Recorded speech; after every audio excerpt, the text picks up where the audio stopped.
കുറഞ്ഞ സ്ഥലത്ത് എത്ര ഭംഗിയായിട്ട് നമുക്ക് ഓർക്കിഡ് സെറ്റ് ചെയ്യാമെന്നുള്ളതാണ് ഇന്നത്തെ വീഡിയോ.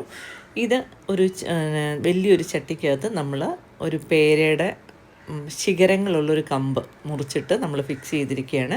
ഇത് നമുക്ക് വേണേൽ സിമെൻറ്റ് വെച്ച് ഉറപ്പിക്കാം, അതല്ലെന്നുണ്ടെങ്കിൽ പാറക്കല്ലൊക്കെ ഇട്ടിട്ട് കല്ലോ മെറ്റിലോ ഒക്കെ നിറച്ചിട്ട് നമുക്കിങ്ങനെ സ്ട്രെയിറ്റ് ആയിട്ട് വെച്ചിട്ട് അതിൻ്റെ ഓരോ ശിഖരത്തിലും ഇതിവിടെ ഇപ്പോൾ മോസാണ് ഉപയോഗിച്ചേക്കുന്നത്. നമുക്ക് എന്ത് സാധനം, അതായത് ചകിരി വെച്ചിട്ടോ അല്ലെ തൊണ്ട് വെച്ചിട്ടോ ഒക്കെ നമ്മുടെ കയ്യിൽ എന്ത് സാധനം ഉള്ളത് അത് വെച്ചിട്ട് നമുക്ക് സെറ്റ് ചെയ്യാം. ഇവിടെ മോസ് അവൈലബിൾ ആയതുകൊണ്ട് മോസ് വെച്ച് കെട്ടിയിരിക്കുകയാണ്.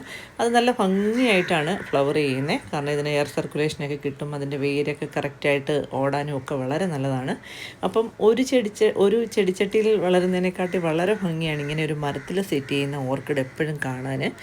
കുറച്ച് ഹൈറ്റിലായതുകൊണ്ട് എവിടെ നിന്ന് നോക്കിയാലും കാണാൻ പറ്റും.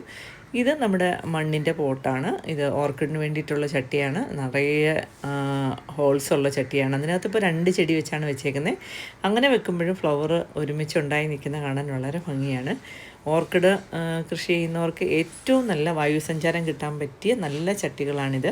ഏറ്റവും കൂടുതൽ ശിഖരങ്ങളുള്ള ചട്ടി ഉപയോഗിക്കുമ്പോൾ അത്രയും നന്നായിട്ട് ഓർക്കിഡ് ഫ്ലവർ ചെയ്യും. അപ്പോൾ വീഡിയോ ഇഷ്ടമായെങ്കിൽ ലൈക്ക് ചെയ്യാനും കമൻറ്റ് ചെയ്യാനും സബ്സ്ക്രൈബ് ചെയ്യാനും ഒന്നും മറക്കണ്ട.